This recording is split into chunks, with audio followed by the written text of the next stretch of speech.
You're going to love the new retirement home. They have knitting classes. Penelope's smile was as fake as her eyelash extensions. Charles nodded like an obedient puppy, while Leo mentally counted the money they'd make from selling my properties. I just smiled and said yes, that it sounded like a wonderful idea. But inside, something shattered for good. They had chosen the most elegant restaurant in the city for this charade. The tablecloth was white linen, the crystal glasses reflected the golden evening light, and the aroma of fresh seafood filled the air. Everything was perfect for an emotional execution, all calculated to look like a celebration when it was really my funeral and I was still alive. "Mom, we know you've been a little confused lately," Charles continued, his voice thick with the concern he didn't feel. He was wearing a gray suit I had bought him for his college graduation. Now he was using it to bury me. Confused. That word stabbed me like a dagger. I had faked a few memory lapses to test their patience, their love. I wanted to see if my children would take care of me when I truly needed them. The answer was right in front of me, wearing the very emerald green dress I had gifted her. "Dr. Miller says it would be for the best," Leo lied, avoiding my gaze. "A controlled environment, professional care, activities designed especially for people your age." People my age, as if turning 72 had made me a different species, something that no longer deserved respect or dignity. As if a lifetime of building a real estate empire from scratch meant nothing. "And the knitting classes are really therapeutic," Penelope added, touching my hands with fingers that burned with falsehood. "You can make tablecloths, scarves, useful things." Useful things. While they were carving up my properties like vultures over a fresh kill, I would be making tablecloths in a room that smelled of disinfectant and despair. "When would the move be?" I asked, keeping my voice as calm as a lake before a storm. "Tomorrow," Charles answered far too quickly. "We've already made all the arrangements. You just need to sign a few papers and what will happen to my properties?" The silence that followed was so thick I could taste it. They looked at each other like children caught stealing from the cookie jar. Penelope cleared her throat and Leo fiddled with his napkin until it nearly tore. "Don't you worry about that, Mom," Leo finally said. "We'll take care of everything. It's too much responsibility for you right now." Too much responsibility? The same properties I had bought, renovated, and managed for decades were suddenly too much for me? The same investments I had grown from an initial $5,000 to the $1.5 million I had now suddenly required younger minds? That night, I pretended to take the sleeping pills Penelope had given me. I spat them into a napkin when she wasn't looking. I needed to be wide awake for what was coming. At 11, I heard their voices in my kitchen. They thought I was sound asleep. A fatal mistake.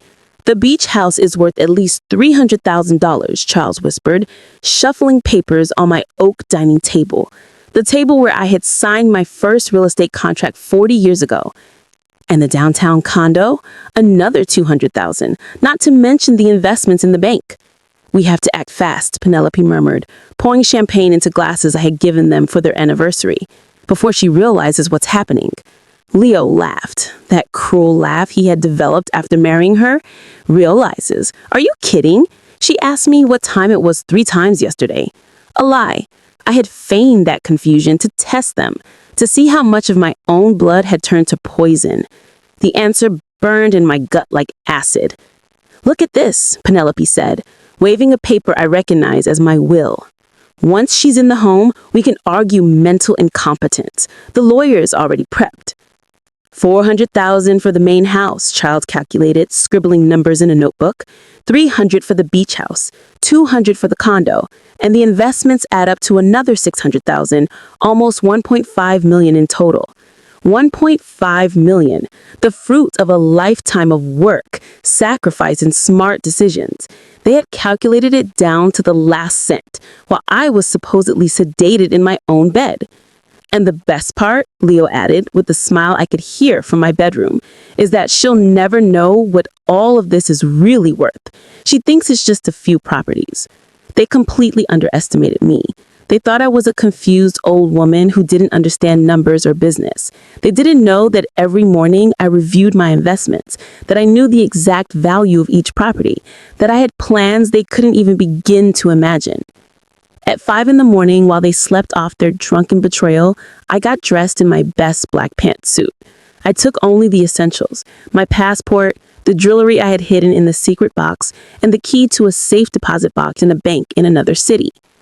In that box were the documents that would change everything. The taxi arrived on time. The driver helped me with my small suitcase and asked no questions.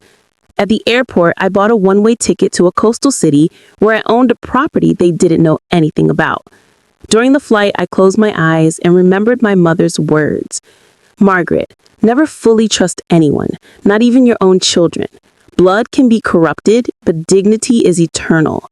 She was right, and I was about to show them that a 72-year-old woman could be more dangerous than any enemy they had ever imagined. The plane landed in a city I hadn't visited in 30 years.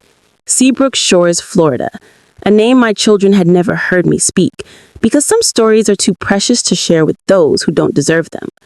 But salt air hit my face like a slap of memories. This is where it had all begun. This is where I had bought my first property with the life savings from my job as a secretary. $5,000 that seemed like a fortune back then. $5,000 that had grown into the empire my children wanted to steal from me. The taxi drove me streets I recognized despite the passage of time. The palm trees were still there, taller now, their fronds whispering secrets to the wind. The old Florida-style homes maintained their quaint charm, though some had been renovated with that soulless modern style. "Is this the right address, ma'am?" the driver asked, stopping in front of a yellow house with green wooden shutters. "Looks like no one's lived here in a while." I smiled for the first time in days. "It's perfect." The house seemed to be sleeping, as if waiting for my return. It was small compared to the properties my children knew, but it had something none of the others possessed: a true history. It had been my secret refuge, my escape plan that I had kept quiet for decades. I took the keys from my purse. My hands trembled slightly, not from age, but from emotion. The door opened with the familiar creak, like a welcoming sigh. The inside smelled of old wood and sea salt. The furniture was covered with white sheets, creating ghostly figures in the dim light. I walked slowly, removing the covers one by one, revealing treasures I had left there like seeds, waiting for the right moment to sprout. In the kitchen, I found the first surprise. On the table was a note written in a shaky but familiar hand. "Mrs. Whitlock, I've been waiting for you all these years. Eliza." My heart skipped a beat. I had been my housekeeper for 15 years until Charles and Leo decided we no longer needed her. "It's an unnecessary expense, Mom," they had said. "We can help you with the house." Another lie. They just wanted to control every aspect of my life, including who could or couldn't be near me. I heard footsteps on the front porch. My heart pounded so hard I thought it would burst from my chest. The door opened slowly, and there she was. Eliza, 30 years older, her hair completely white and her face etched with wrinkles that told stories of a life well lived, but with the same warm eyes I remembered. "I knew you'd come," she said simply, as if only days had passed instead of decades. "When I heard what your children were planning, I knew you'd find a way to get here." "How did you know about my children?" Eliza smiled sadly. "Penelope called me a month ago. She wanted information about your properties, about any bank accounts you might have hidden. I told her I didn't know anything." Of course, Penelope was digging. It wasn't enough to steal what they knew about. They wanted to make sure there were no hidden treasures. The irony was delicious. They had called the one person who truly knew all my secrets, and she had protected me. "But I did know," Eliza continued, approaching me with slow but steady steps. "I knew about this house. I knew about the documents you kept here. I knew about your plans. And I've been taking care of everything, waiting for this day." My eyes filled with tears I couldn't hold back. For the first time in months, someone was looking at me like a whole person, not as an obstacle or a source of money. "The documents are safe," Eliza whispered, taking my hands in hers. "I checked on them every month. I made sure they didn't deteriorate. Your plan is still intact." My plan? I had started designing it 30 years ago when I realized my children saw my properties as a guaranteed inheritance, not as the result of my hard work. I had created a protective web so complex that not even the best lawyer could easily unravel it. "Where are they?" I asked, my voice barely a whisper. Eliza led me to a back room I didn't remember. It had been converted into a small office with metal filing cabinets and a small safe embedded in the wall. "The combination is still the same," she said, pointing to the safe. "Your husband's birthday." My dear Richard, he had passed away 10 years ago, but his wisdom continued to protect my future. "Never put all your eggs in one basket, Margaret," he used to say. "And never let anyone else control your destiny, not even your children." I opened the safe with hands that no longer trembled. Inside were all the documents I had hidden for decades. Deeds to properties my children didn't know existed, investments in international banks, a completely different will from the one they had photographed.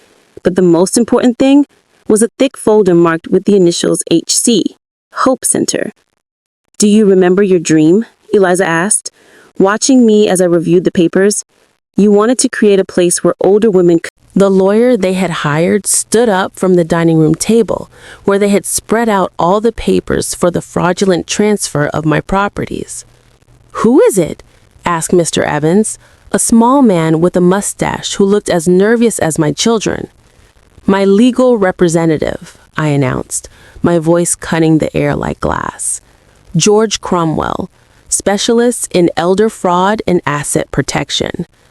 The color drained from my children's faces.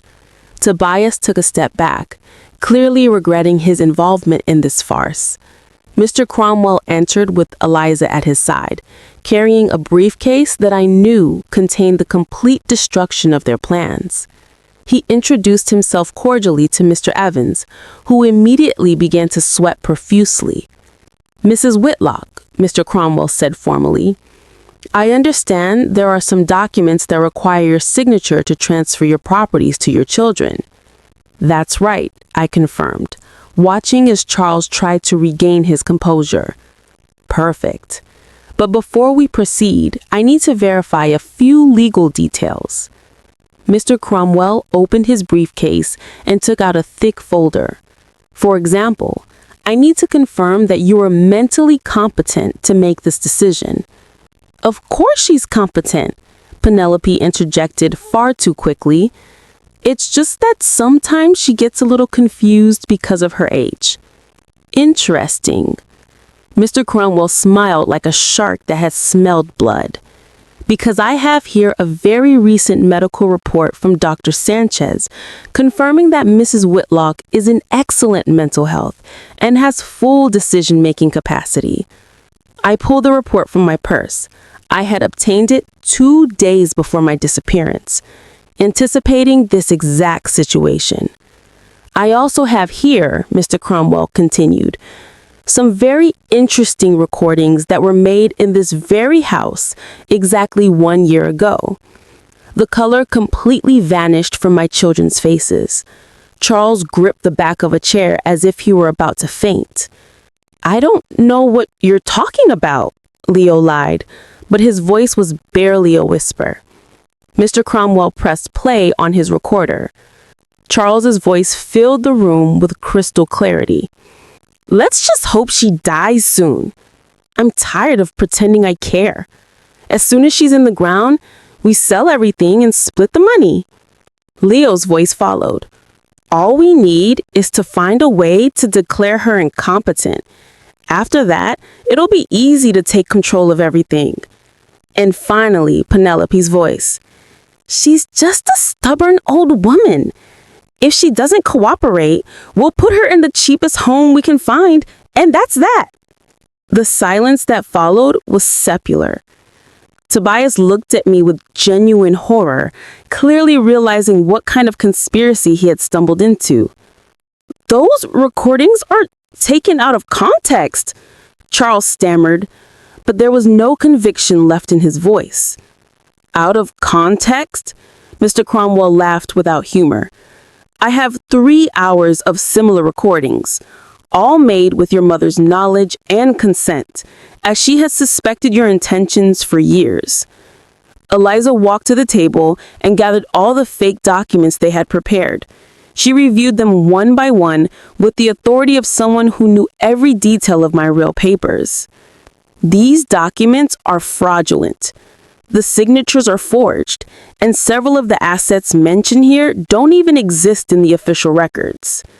That's impossible, protested Mr. Evans, but he was already packing his things, clearly wanting to flee the situation.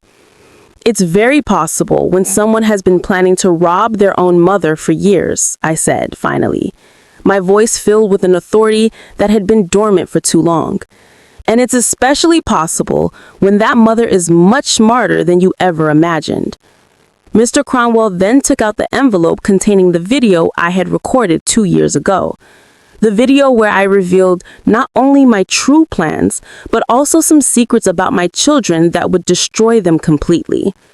Now, I said, sitting at my own table like the CEO I had always been, it's time to talk about the consequences of betraying the woman who gave you life. Their faces were perfect portraits of absolute terror, and I was just getting started. Sit down, all of you, I ordered, in a voice that allowed no arguments. It's time for you to hear some truths you've been avoiding for years.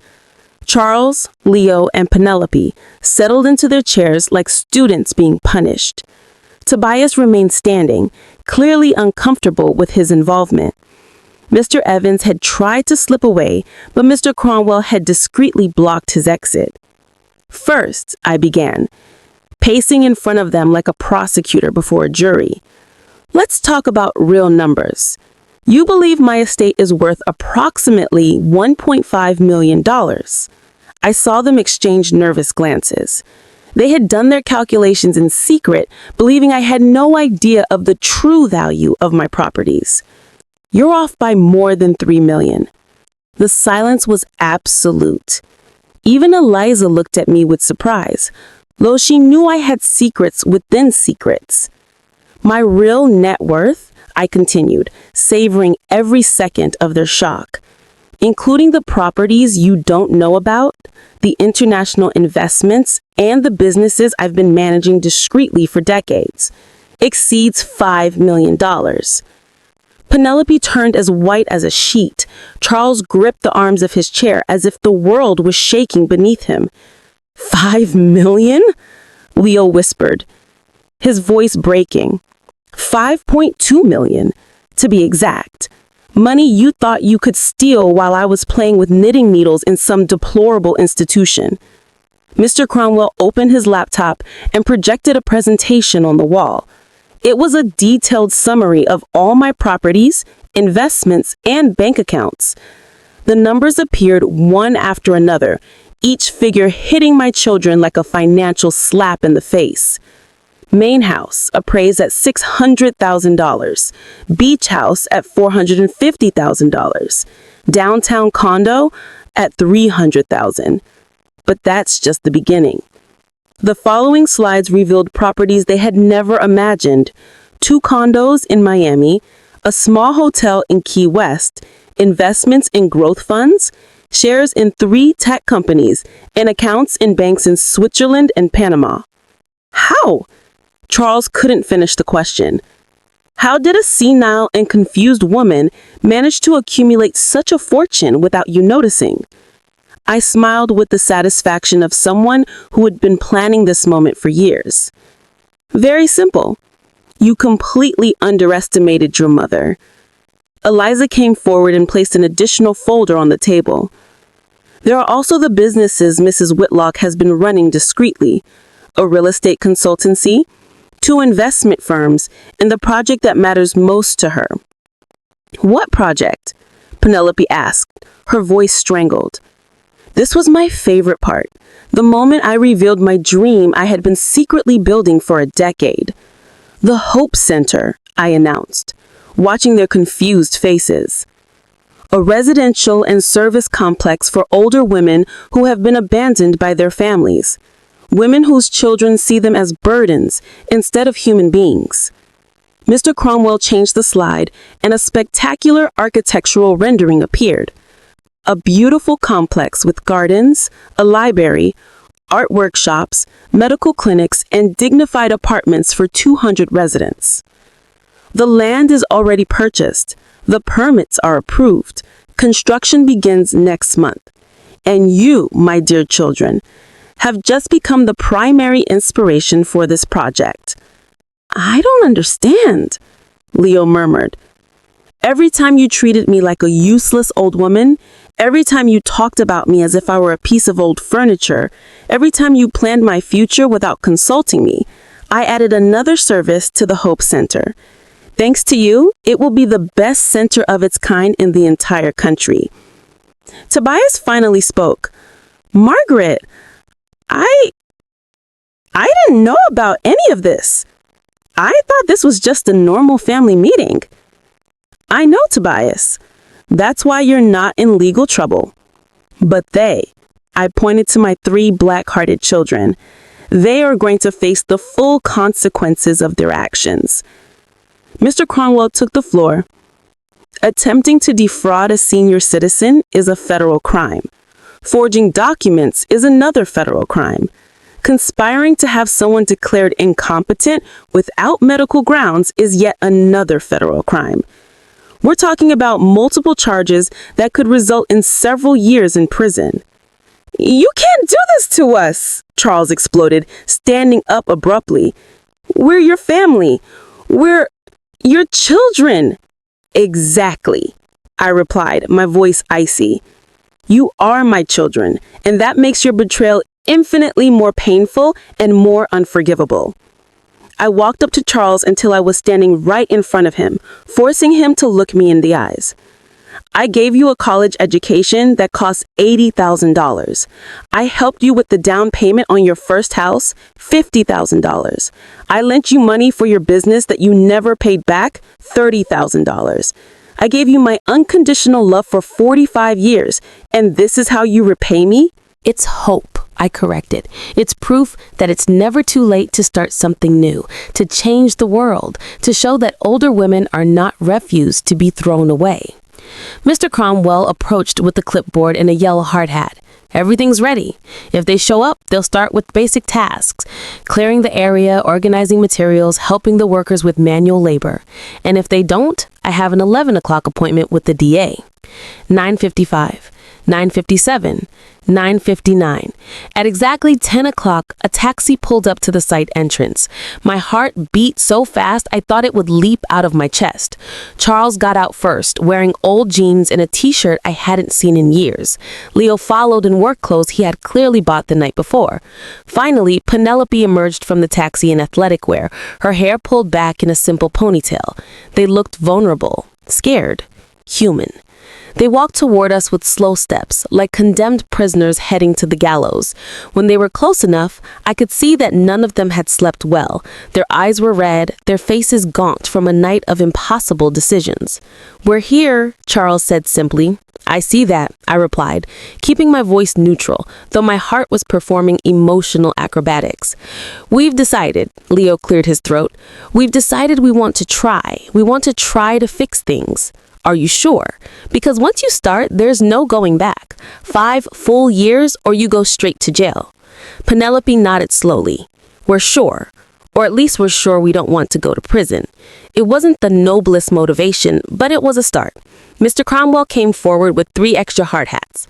"Welcome to the Hope Center. I'm your supervisor, and for the next 5 years, I am the most important person in your lives after your mother." He handed them the hard hats and a sheet with the basic rules. Work hours are 8 a.m. to 5 p.m., 1 hour for lunch. 0 tolerance for complaints or negative attitudes. Weekly progress evaluations. Your first direct supervisor will be Mike. Mr. Cromwell pointed to a burly man with calloused hands and a kind smile. He has 30 years of construction experience and 0 patience for princesses or princes who've never worked with their hands. Mike came over and sized them up with the expert gaze of someone who can spot a slacker from 100 yards away. "Any of you ever done physical labor before?" he asked. Total silence. "Perfect," Mike grinned. "We'll start with something simple. See that pile of rubble?"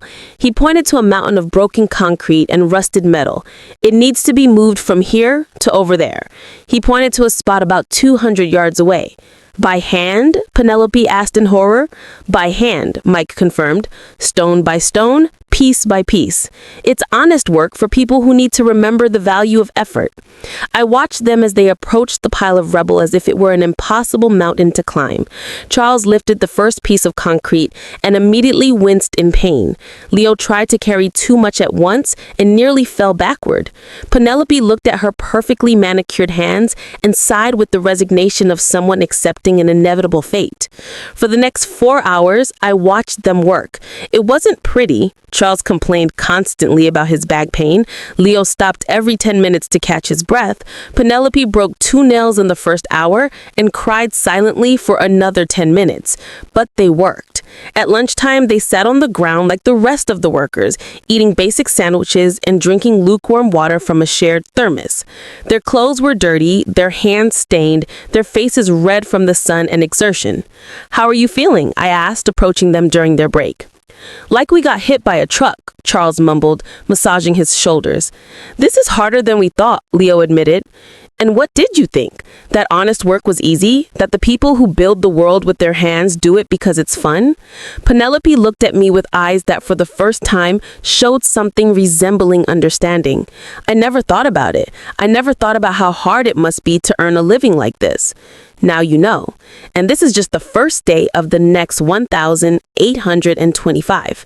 The afternoon was even harder. Their bodies weren't used to the physical labor, and every movement became more difficult. But something interesting started to happen around 3 o'clock. They began to help each other. Charles carried some heavy stones that Penelope couldn't move. Leo brought water to Charles when he saw he was getting dehydrated. Penelope found extra gloves for Leo when she noticed his hands were getting raw. Small acts of consideration they hadn't shown each other in years. At 5 o'clock sharp, Mike blew a whistle. "First day is done. Tomorrow we start at 8 sharp. Be late and we start over from scratch." My children walked toward the taxi they had called, moving like arthritic old people. Before getting in, Charles turned to me. "Mom, thank you for giving us this chance. I know we don't deserve it." "You don't deserve it yet," I corrected. "But maybe in 1,824 more days, you will." That night, Elisa and I had dinner in silence, processing the day's emotions. It had been strange to see my children reduced to exhausted manual laborers, but it had also been hopeful. "Do you think they'll make it?" Elisa asked as we washed the dishes. "I don't know, but for the first time in months, I'm curious to see what kind of people they'll become if they actually complete these 5 years." I looked out the window at the stars beginning to appear in the dark sky. The hardest part of this whole process had begun, waiting to see if justice could turn into redemption, if punishment could transform into growth. 5 years to find out if I still had children, or if I had finally found the strength to create something more valuable, a family built on mutual respect instead of convenience. Time would tell. 4.5 years had passed since that first day of rubble and tears. The Hope Center was no longer just a dream on architectural blueprints. It was a vibrant reality with 200 women living full and dignified lives within its walls. I walked through the gardens my children had helped plant, watching residents participate in painting classes, book clubs, and adapted yoga sessions. The scent of roses and jasmine filled the air, mingling with the sound of laughter coming from the creative workshop area. Mrs. Whitlock greeted Alice, an 80-year-old woman who had come to the center after her family declared her too expensive to maintain. Now she ran our oral history program, helping other residents document their lives for future generations. "Good morning, Alice. How is the memoir project going?" "Incredible! We have 50 complete stories already. Women who were nurses during wars, teachers who educated entire generations, mothers who raised 10 children while working in factories, stories that were about to be lost forever." This was exactly what I had envisioned, a place where older women were not seen as burdens, but as living libraries of wisdom and experience. "Have you seen Charles this morning?" I asked. "He's in the kitchen helping with the special breakfast for Carmen. She's turning 90 today." Charles in the kitchen? If someone had told me 5 years ago that my son would be preparing breakfast to celebrate the birthdays of elderly women, I would have laughed until I cried. Now it was just part of who he had become. I found him decorating a cake with the concentration of an artist. His hands, now calloused from years of manual labor, handled the piping bag with surprising delicacy. 90 pink roses or 90 blue roses? He asked without looking up, clearly knowing it was me who had entered. Definitely pink. Carmen says blue reminds her too much of hospitals. Pink it is. Then he continued decorating, adding small frosting flowers with the patience he had never shown in his previous life. You know, Carmen told me yesterday she was one of the first female accountants in her city. She managed the finances for 3 large companies back when women could barely open a bank account without their husband's permission. And what do you think of that? Charles finally looked at me with eyes that showed a depth that hadn't been there 5 years ago. I think I was an idiot for believing that age determined a person's value. Carmen knows more about finances than I ever did after 40 years in business. It was an acknowledgement not just of his mistake with me, but of his fundamental misunderstanding of what it means to grow old. Where are Leo and Penelope? Leo was in physical therapy with Mercedes, helping her with her rehabilitation exercises. Penelope is in the beauty salon. The beauty salon had been Penelope's idea during her 2nd year. She had noticed how many residents became depressed after losing access to basic grooming, so she had proposed creating a space where they could maintain their personal dignity. Now, she managed a small salon where the women got their hair done, received adapted manicures, and felt beautiful regardless of age. I walked to the salon and found Penelope gently massaging the arthritic hands of a woman I recognized as Miriam, a former professor who had come to the center after her daughter abandoned her in a public hospital. "Does that hurt?" Penelope asked with genuine concern. "Not at all, dear. Your hands are magic. My fingers haven't felt this good in years." Penelope had changed physically over the years. She no longer wore excessive makeup or designer clothes. Her beauty was more natural now, more authentic. But the most noticeable change was in her eyes. Where there was once greed, there was now compassion. "Mrs. Whitlock," she greeted me when she saw me. "Are you here to see the new hand treatment I developed for arthritis?" "I came to see you," I answered honestly. She blushed slightly. Over the years, she had learned to value recognition for her work, not for her ability to manipulate situations. "Can I talk to you for a moment?" She finished Miriam's treatment and we went out to the garden. We sat on a bench overlooking the entire complex. It was my favorite place to reflect, where I could see the fruit of decades of dreams turned into reality. "How do you feel?" I asked. "Tired," she admitted, but it's a different kind of tired. Before, I was tired of pretending to be someone I wasn't. Now I'm tired from working hard, but I sleep better than ever. "Do you regret anything?" Penelope was silent for many minutes, watching a group of residents practicing Tai Chi on the lawn. "I regret being so blind," she finally answered. "I regret seeing only the money instead of the extraordinary woman who had earned it. I regret trying to steal instead of trying to learn." They were words I had waited years to hear, but now that I heard them, I realized I no longer needed them. Her transformation had